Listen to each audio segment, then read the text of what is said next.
Welcome. What an amazing day this has been so far, and I think this is, we got a few more panels left, and this is one of the ones I've been looking forward to.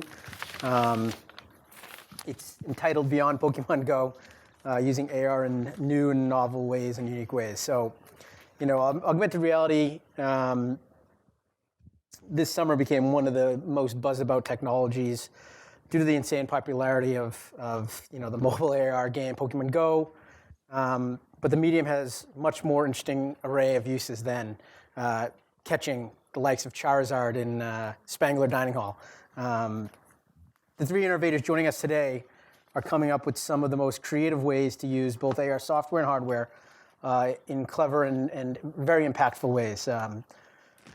Mike Festa, next to me, is the director of Wayfair Next, where he leads development of virtual reality, augmented reality, and 3D scanning. Mike was just named the Emerging Executive of the Year by the Mass TLC. Victor Gerdes, next to him, is the VP of Product Management for PTC's Viewforia Studio Enterprise, which is the local software company's solution for building and publishing AR experiences in the enterprise. Mr. Gerdes has been with PTC for over 20 years, holding multiple leadership positions at PTC. And then lastly, we have John Warner, who's well known in the local tech scene. He is the Vice President of Strategic Partnerships at Meta. Prior to joining Meta, John spent a number of years at the MIT Media Lab and currently leads TEDx Beacon Street and what's the umbrella organization? Ideas in Action. Ideas in Action. I had that. AR in Action. It got deleted from my sheet. Ideas in Action. So I think what we'll do first is let everyone here kind of introduce and talk about what they're up to in the space currently and kind of how they got there. And so first, Mike, can you kind of talk about what Wayfair is doing with AR? And if you haven't seen it, there's a demo outside. It's really cool. You get it after this. If you want to go check it out, I would do that. But give a brief overview. Yeah. All right, thanks. Thank you all for having me and for being here. This is a great crowd. I'm excited to see so many people enthusiastic about AR and VR. It's something that I've personally been passionate about for a while. And at Wayfair, I was an engineer. I was the team lead for the warehouse management system. And I had been doing this, stuff at home, like with the Oculus DK1, for example. And we had a hackathon, and I made an VR experience, got some attention at the company, but it was like, oh, this stuff's a little futuristic. The next year, last summer, I used the Google Tango to make a hackathon project again, which got even more attention. And they thought, wow, this is really cool. Like just seeing basically what the experience was is similar to our Tango demo, where you see a piece of furniture and it fits in 3D space. So it's similar to Pokemon Go, but it's actually grounded in reality. It's one-to-one scale. You can walk up close to see the detail. You can walk far away to see how it fits. And so that kind of was the genesis of my team. We started last November and have worked on this Google Tango app that's a launch app for the Lenovo phone coming out soon, this quarter, I think. And we've also been working on virtual reality experiences. We have one here today. We built an in-house 3D scanner to help us digitize our product line. We sell over 7 million products. So it's a big challenge. That's one of the reasons that we wanted to start soon, is to, by the time the consumers are adopting the technology, we'll have a good amount of our products. Right now we have 10,000 products digitized, and we're trying to work with our suppliers to get them to create these for us. So we're generally just working on cutting edge stuff and having a lot of fun with it. Again, come by and check out our demos after this. And yeah, that's about it. Excellent. So Victor, PTC is better known for its kind of role in the Internet of Things space. So talk about how the company, what the company's doing in AR at the moment. Yeah, thanks for that. So if you haven't heard of PTC before, PTC's been around for 30 years, founded in Waltham, and began with transforming the world of CAD, mechanical computer-aided design. And so we've got something like 28,000 customers, and you've used or you're using their products if you've flown on an Airbus, or you drove here in a Toyota, or you came here in the T in a Siemens, it'd be a Siemens a train. It was probably all designed with our software. You got an iPhone there. Well, that was the mold there was machined using our software. So we have discrete manufacturers in our space. And over the last 30 years, they used to just their business model was we make products, we sell products, next year we make a better product. But the world's changed. The products have become more complex. They have more electronics in them. We were primarily servicing mechanical products.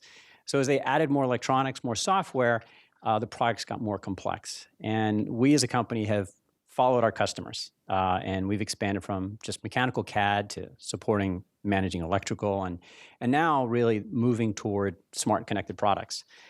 So to get the most value out of products, a lot of them are really connected to the internet.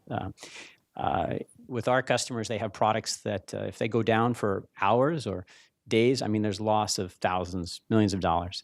So smart and connected products is what our customers are making. So over the past 24 months, there's in the earlier session, people said when the big companies get in and start spending millions and billions, then things are happening. So we spent $700 million over the last year acquiring IoT company ThingWorx and connectivity company Exida, and then most recently we purchased Vuforia, and Vuforia is in the leading edge of augmented reality. If you were to go into the Google Play Store or iOS App Store, 80% of the apps there are powered by Vuforia. There's something like 270,000 developers. When Pokeman came out, the downloads of our free trials spiked as people were saying, "Hey, I want to do some of that." But what are we doing? We're looking to democratize AR. A lot of the conversations I've heard here have been, we've done an app. It took us 44 hours, took us 2 weeks, took us 2 months. Our customers have 3D data coming out their ears, terabytes of 3D data. And what we're able to do is provide them with a desktop app where they can take that 3D data and, in a matter of minutes, generate an AR experience. And so what are we doing? We're looking to really allow companies to scale AR and specifically in the industrial enterprise, helping our customers to create, a little bit of the architecture, see that product ahead of time for prototyping, to help companies to operate their products. I'm a blood analyzer technician. Help me to figure out how to use this blood analyzer machine with, on the fly, and then to service products where I can, help me to step through servicing those products. Excellent. And John, so talk a little bit about what Med is doing as much as you can. Yeah, sure. And especially with the different applications for the hardware. Yeah. So a few things before. This is Hub Week, and Hub Week, I guess, is the Globe, Harvard, MIT, and MGH kind of collaborating with a bunch of others. I think the AR, VR space is really exciting. It's going to take collaboration. And you look at iRobot and how, now I think there are like 70 robot companies in this region. I think an event like this, that's kind of messy, a lot of different things going on. How can the next, Google come out at 2 people meeting here? And I think it's great that Hub Week and Harvard is getting behind this. Pokemon Go, I took my family to Santa Monica Pier. Apparently that's where you can get the most points. And my son was just with, the iPhone looking. If anyone thinks that VR is big, and I do worry that someone's going to fall off a building with a Google Cardboard, I think HTC sold 400,000 units to date. Oculus has sold about 250,000, and then they came up with a new version, and then the developers bought the second one. They've only sold about 500,000. In 1 week, 100 million users of Pokemon Go. So while I think Pokemon Go is more like the solitaire of Windows 3.0, we'll look at it and not say that's the end of AR, I do think it's a watershed moment that says there's something here. And I'm really glad to kind of represent that. These 2 guys are pioneers in this space. I mean, I don't know if anyone's seen a James Bond movie, but the Q department, he runs the Q department for Wayfair. And it's really fun, seeing them, what they do that. I've known the PTC guys for ages, and I get the feeling they're saying instead of doing what we've done better the last few decades, they're betting the farm on AR, and that IoT and AR together is going to, create all these not one-to-one but exponential change. And I'm proud that these are 2 Boston-based companies saying we want to be leaders in this space, and I think in this dynamic arena that's necessary. So I was at the Media Lab for years, went to Asia 12 times in 3 years. doing a lot of bottom-up innovation. And the Media Lab turned 30 while I was, doing all this work, and I became a student of the past of the Media Lab. And a lot of the innovations that have led to the convergence of technology today, I think, were facilitated by great things over there. And someone said to me, "Hey, instead of just kind of playing with, what the future could be, come make it." And so I'm now an executive at Meta. We make one of the headsets where at MIT, I taught a class on making apps for Google Glass. Heads-up display, 2010 technology in 2013, big mistake. And it was really little, and there was no hand tracking. And our device, it's 90-degree field of view, and there is hand tracking. And I'm excited for players like these guys to go from using mobile, like iPads and Surfaces to having a fully immersive experience with the headset. And we're committed to getting it to consumers and so that it could be used at work, but then bleed into kind of home life. Last thing I want to say is, as we think about this environment that we live in, what's the operating system going to be? Is it going to be based on what we know, or kind of reimagining how our brain works and thinking, what's the best way to connect technology and biology? Excellent. And so I think next we'll talk about the use cases and maybe how we got here. So Victor, how did PTC evolve from IoT to AR? What was the reasoning and how did that evolution work? Yeah, I mean, I think it's good to sort of step like, why would companies make smart connected products? And what we would say at PTC is a lot of times we talk to our customers to find out about our products. If a company can make a product and it's connected, then they can talk to the product to find out about the customer. They can find out how the customer is using the product. And as I said, it has a little bit to do with business models. How do you make more money today? Well, if I just sell you the product, that's great. But what if I have a long-term relationship with you? That long-term relationship is I'm going to take care of that product for you. If I'm going to take care of that product, it's a lot easier if I can talk to the product. I can listen to the product. And then the aspect of smart connected products is, what if everybody who uses that product can do it better? What if as I use an MRI machine, I can do it better? What if I use a piece of construction equipment, I can do it better because that piece of equipment is talking back to me? John Deere talks about how they don't make farm equipment, they don't make tractors, they make farming systems. And so we've moved into IoT, but how does AR play into that? Once you get all that data back from a smart connected product, how do you understand that data? And what if I could just sort of put a heat map on top of a car with red, green, or yellow to highlight where the problems were in the car?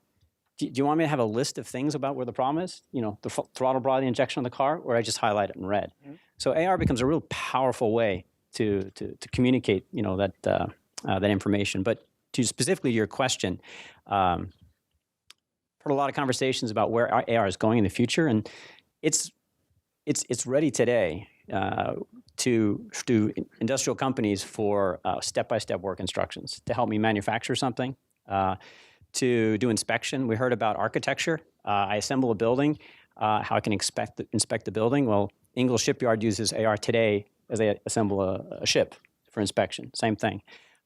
Step-by-step instructions are also for service. So, and then step-by-step instructions are for operation, and typically more for complex products. And at the end of the day, it's about has a lot to do with if you've got a really expensive product and it goes down, well, then that costs you. If it's not running, you're not making money. So primarily, it's manufacturing, operation, and service are really some of the top use cases that you could do today with a product like ours and with a tablet, and in some cases, with some of the eyewear that's coming out. Excellent. And so, John, in terms of that eyewear, like what are the best use cases and what are the most unique use cases for a product like Meta? Like how is it going to be used and applied? Yeah.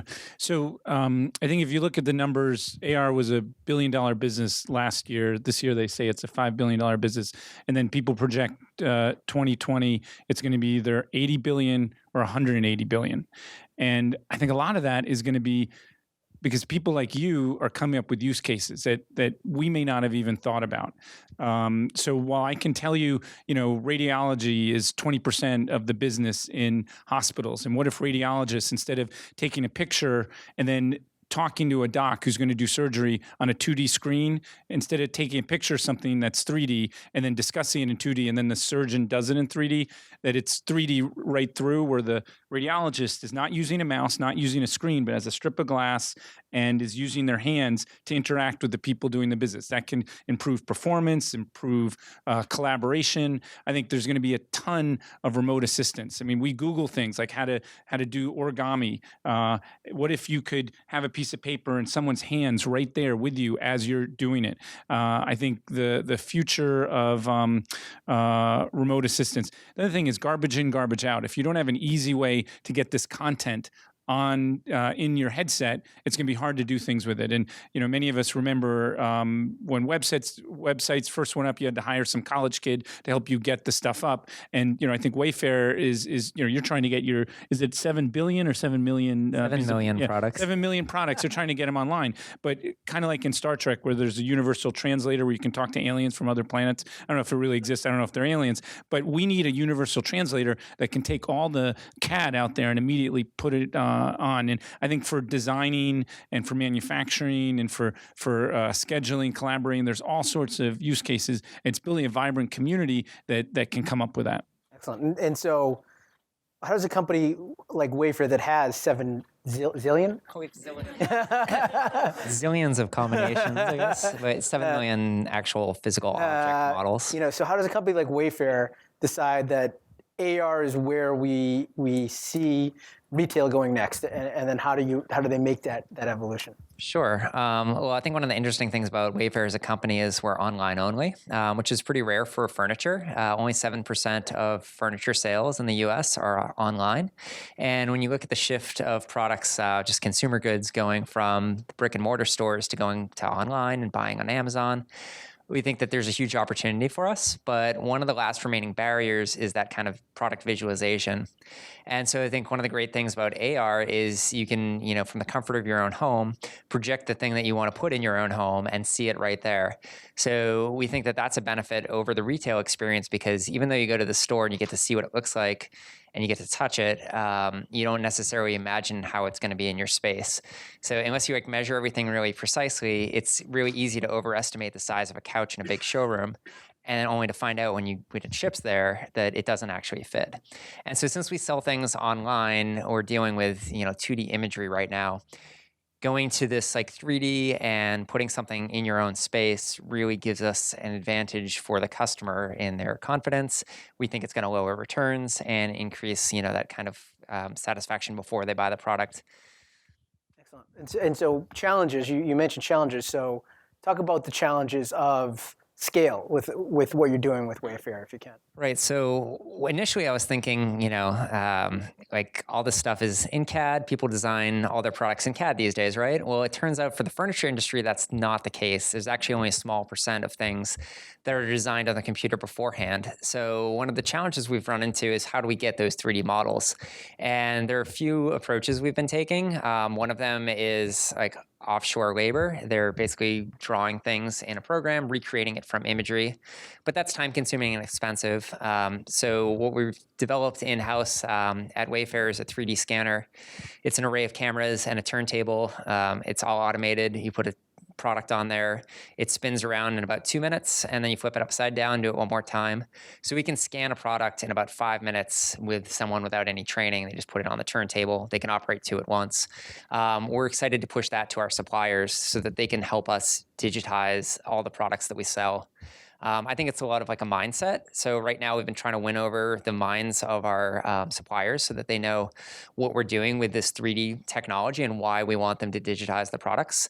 I think of it when the internet first came out and people wanted to sell things online. As a consumer, if you're going to buy a product, you need to at least know what it looks like, right? So you need an image. That's kind of the basic minimum requirement to sell a product. For these, new visualization tools, you need a 3D model. And so that's what we're trying to convey and build.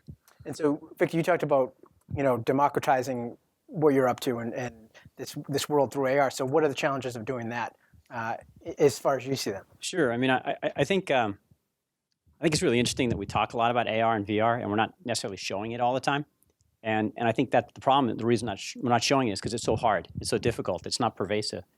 And for us, what we see is a lot of times these apps need to be done by developers. They need to be done by programmers. But we took a show of hands. I said, how many of you are programmers? You get a certain number of hands. I said, how many of you know how to use PowerPoint?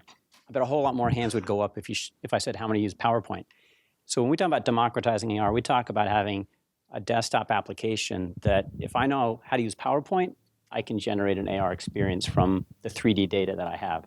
And a little bit different than our customers than Wayfair is our customers by definition have CAD because we're a CAD vendor. And we also can import other CAD files. So we're really taking our technology that we've had over the last 30 years, repurposing it for the next future to make sure that it's not just programmers, but anybody can create AR experiences. And once that happens, to your point, people are going to be creating AR experiences that we never imagined. And so, John, overall, either from like Meta's perception, I mean, there's some challenges for Meta as it comes into this, as it's kind of launching into the space. But even beyond that, overall, what are some of you have a kind of the long view on this space? Like, what are challenges you see for AR overall moving forward? So I think figuring out what it's going to be like to interact in the space and taking the icons and the menus and the nested menus that we've lived with in our laptops and just pouring them into glass, I don't think is going to work. And so I think a challenge is thinking about how to interact in the space that makes this a place where we can be more productive. Steve Jobs said, let's make the computer launch even faster, even if it's a half a second, that's a lifetime. And I think there's a lot of fatigue in the way we interact with technology. I think the way we get bombarded with email, it's like the cars in the 20, you had to crank them and they could run you over when you were cranking them, that would be bad. I think we deal with a lot of challenges with technology today. And if we're going to port from looking at smartphones to living in glasses, how do we get it right? And so we're hiring neuroscientists and developers to kind of help figure that out. And we want to create a tool that can help folks like you guys and IBM Watson and Amazon and little small businesses kind of interact and this be the way people work with technology. It's an exciting time. Wild West. And so what's next? Like briefly, like we're getting close to the end, but I just want to hear, what's next for Wayfair, what's next for PTC, and what's next for Meta? Where do you see the new developments coming in this space? Mike, if you want to. Sure. We're currently working, because we do AR and VR, we're doing a mobile VR experience. One of the challenges with the traditional desktop VR is the consumer adoption is going to be low. It's a very specific audience, mostly gamers, and we want to really open up our experiences to a lot of people.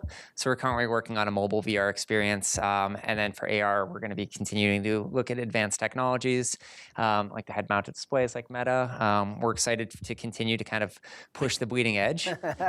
You're gonna help each other out. Yeah, here, exactly. So yeah, lots more visualization. I've been talking to him and I said, I'm hoping that what's next is he starts to use our stuff. But I think also what's next is us being able to publish to all different platforms. I think what you need it's about content. When the iPhone came out, there were like 8 apps on there. I think there's a few more now, right? And there's a whole lot more value. And the devices are only going to be as useful as the content. And you need to have a mechanism to publish that content. So, kind of, you're talking about what's next. We're working on the next right now. We've got 600 plus customers who are piloting our software, and hopefully you'll start to see those apps coming out in the next spring. All right, John. Yeah, we shipped Meta 1 2014, first AR device.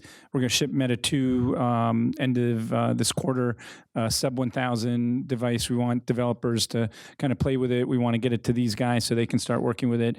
And separate from Meta, we're also interested in building a community. And I'm taking it upon myself to bring all the cool people in town together. AR in Action, January 17th and 18th, the day after Martin Luther King's birthday and the day before the inauguration. If you have nothing to do, come join that event, and want to make Boston the AR capital of the world. And then the hackathon at MIT. Yeah, definitely the hackathon.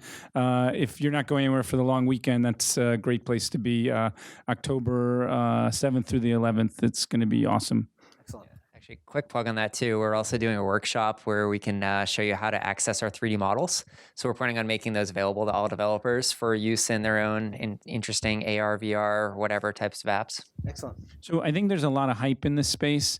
And I think people think this is science fiction, but I think there's a convergence where it's going to happen sooner. And so if you guys are thinking about how to use your time, this is a good time to get into AR for what it's worth. Awesome. Well, I think speaking for everyone here, I'm thought we learned a lot, and I think this is an excellent panel. It lived up to my expectations.